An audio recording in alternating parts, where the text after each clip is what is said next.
Hello students, मेरा नाम है नरेश चौधरी और आज आपके लिए फिर से वही इंटरेस्टिंग टॉपिक लेके आया हूँ आपके सामने। ओके, तो देखिए कि ये सारे नोट्स फॉर्मेट्स में काफी मन से मैं आपके लिए तैयार कर रहा हूँ। नोट फॉर्मेट आपको अच्छे भी लगे हैं कि नोट्स में आपने काफी इंप्रूवमेंट भी किया है, किस तरह से हमें लिखना है सर, काफी हमें बेटर फील हुआ है इसकी वजह से। ठीक है, तो मैं चाहूंगा अगर किसी भी स्टूडेंट्स ने वीडियोस देख रहे हैं लेकिन लाइक और सब्सक्राइब नहीं किया तो मेरे चैनल को जरूर सब्सक्राइब करिए, जिससे आपको जैसे ही मैं वीडियो अपलोड करूँ आपको मिल जाए। नहीं तो आपको पता ही नहीं चल सर आपने ये पार्ट बनाया है नहीं बनाया है। ठीक है, तो आप सब्सक्राइब करोगे तो तुरंत ही आपको नोटिफिकेशन मिल जाएगा कि सर ने आज कोई न्यू वीडियो डाला हुआ है, जिससे कि आप इजीली साथ साथ में अपना कवर भी करते जाओगे।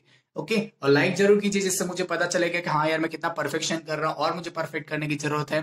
ठीक है, और अपने फ्रेंड्स को भी शेयर कीजिए जिससे वो भी अपनी 10th की बोर्ड की तैयारी काफी अच्छे से करते जाए। ओके, चलो स्टार्ट करते हैं। PH of salt. Salt of a strong acid and a strong base are neutral with pH value of 7. Okay, अब ध्यान से सुनो, ये क्या बोलना चाहता है, ध्यान से सुनते हैं। ठीक है, क्या बोला इसने कि स्ट्रॉन्ग एसिड है, स्ट्रॉन्ग बेस से रिएक्ट कर रहा है, सॉल्ट बनेगा। लेकिन ये ध्यान दो कि जब भी दोनों स्ट्रॉन्ग होते हैं, तो हम लोग पहले भी डिस्कस कर चुके हैं, अगर दोनों स्ट्रॉन्ग हो तो जो सॉल्यूशन बनेगा वो कैसा होता है, न्यूट्रल सॉल्यूशन होता है। और न्यूट्रल सॉल्यूशन की पीएच कितनी होगी, 7।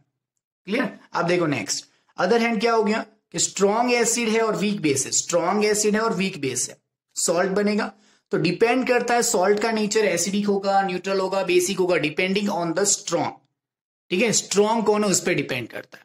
तो यहां पे कौन है स्ट्रॉन्ग, एसिड, तो ये कैसा होगा, एसिडिक इन नेचर होगा। कैसा होगा, एसिडिक इन नेचर। अगर ये एसिडिक नेचर का है, ठीक है, अगर ये एसिडिक नेचर का है तो आपको पता चल क्या होगा कि इसकी पीएच वैल्यू क्या होगी, लेस देन 7। क्या होगा, लेस देन 7, क्योंकि आपको पीएच स्केल आपने पढ़ी हुई है। पीएच स्केल में आपने देखा था कि 7 से लेस हम लोग जाते हैं तो एसिडिक कैरेक्टर इंक्रीज होता है, और 7 से अबोव जाते हैं तो बेसिक कैरेक्टर इंक्रीज होता है। ओके, तो अब देखो यहाँ पे strong base and weak acid है। स्ट्रॉन्ग बेस है, रिएक्ट कर रहा है वीक एसिड के साथ, और रिएक्ट कर क्या बनाएगा, सॉल्ट।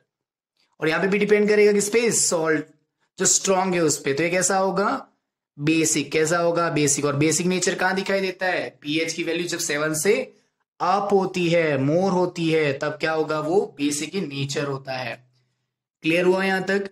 ओके, अब देखो next, These large crystals are often brown due to the impurities. अब हम लोग सॉल्ट की कुछ क्रिस्टलाइजेशन प्रॉपर्टीज के बारे में पढ़ रहे हैं कि कुछ impurities होती हैं जो ब्राउन कलर की, जो रॉक्स हमें मिलते हैं, सॉल्ट मिलता है, उससे हम लोग क्या बोलते हैं, रॉक सॉल्ट बोलते हैं। क्या बोलते हैं उससे हम लोग, रॉक सॉल्ट बोलते हैं। ओके, 20 मतलब छोटे छोटे टुकड़े कुछ हैं, rock salt were formed when sea of the beyond is dried up.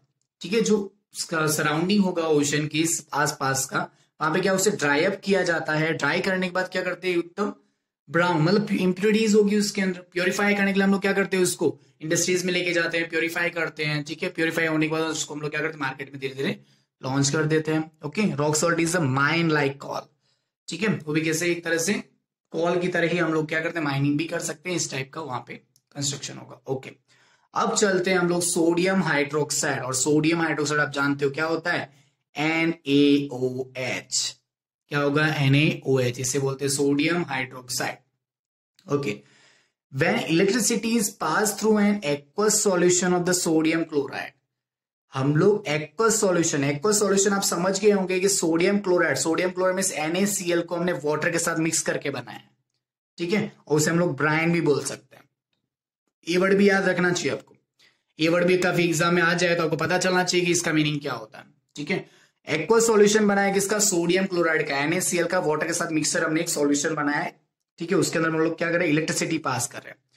It decompose to form sodium hydroxide, और वो डिकम्पोज होके क्या फॉर्म करता है, sodium hydroxide. The process is called, इसी प्रोसेस को हम लोग क्या बोलते हैं, ये याद रखना बच्चे बहुत बार इस प्रोसेस को भूल जाते हैं कि क्लोरो एल्काइली प्रोसेस किसके लिए यूज होता है, सोडियम हाइड्रोक्साइड के लिए। ठीक है, किसके लिए, सोडियम हाइड्रोक्साइड के लिए प्रोसेस यूज होती है। ठीक है, तो ये आपको याद रखना अच्छे से। Because of the production formed chlor for the chlorine and alkali for sodium hydroxide. ठीक है, क्लोर किसके लिए होगा, क्लोरीन के लिए, एल्काली फॉर किसके लिए हो जाए, सोडियम हाइड्रोक्साइड के लिए, इसलिए इसका नाम क्या होगा, क्लोर एल्काइली प्रोसेस।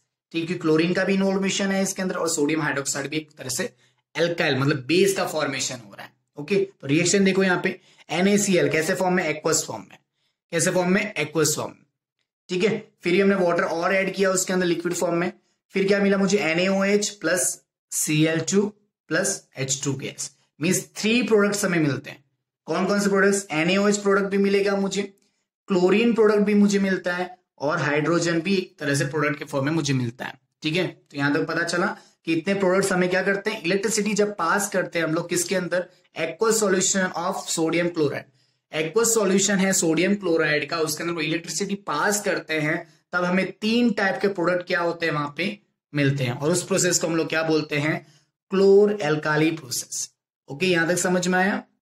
ओके, अब देखो आगे, chlorine gas is given of at the anode and hydrogen gas at the cathode. ठीक है, क्लोरीन गैस क्या होगी, एनोड पे जाएगी, और हाइड्रोजन गैस कहां जाएगी, कैथोड पे। आप लोग जानते हो कि क्लोरीन कैसा चार्ज रखता है, नेगेटिव चार्ज रखता है, नेगेटिव चार्ज। और जो एनोड होता है वो कैसा एंड होता है, पॉजिटिव एंड होता है। कैसा एंड होता है, पॉजिटिव एंड। और हाइड्रोजन क्या रखता है, H प्लस रखता है।